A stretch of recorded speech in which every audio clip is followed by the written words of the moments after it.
దాదాపుగా 200 మంది పోలీసుల్లా కాకుండా ఒక గూండాలుగా రౌడీలుగా అర్ధరాత్రి పూట తెల్లారుజామున వచ్చి ఇంట్లో మహిళలను చూడకుండా, చిన్నపిల్లలు ఉన్నారని చెప్పి చూడకుండా, పాపం పెద్దవాళ్ళు వయసులో ఉన్న వాళ్ళని గారు చూడకుండా కొంతమంది గూండాలతో పోలీసులు కలిసి పాపం అందరిని గారు బయటికి తీసేసి వాళ్ళ ఇల్లు అన్ని గారు పగలగొట్టి ఈరోజు ఒక రౌడీ రాజకీయం విజయవాడ నగరంలో ఈ రాష్ట్రంలో జరుగుతుంది.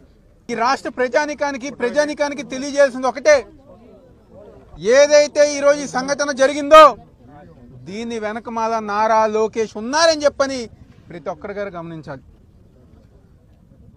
ఎవరైతే ఈ స్థానిక ఎంపీ ఉన్నారో కేశినేని చిన్ని, తన సొంత మనుషులతో ఇక్కడ ఉన్న ప్రజానికాన్ని ఇబ్బంది పెట్టి బయటికి గెంటి వేసి ఈ స్థలాన్ని కబ్జా చేయాలని చెప్పిన ఆలోచన చేసిన వ్యక్తి కేశినేని చిన్ని అని చెప్పి అందరూ చెప్తున్నా. నిజంగా నీకు దమ్ముంటే, నీకు నిజంగా దమ్ము ధైర్యం ఉంటే వచ్చి వీళ్ళని పలకరించు.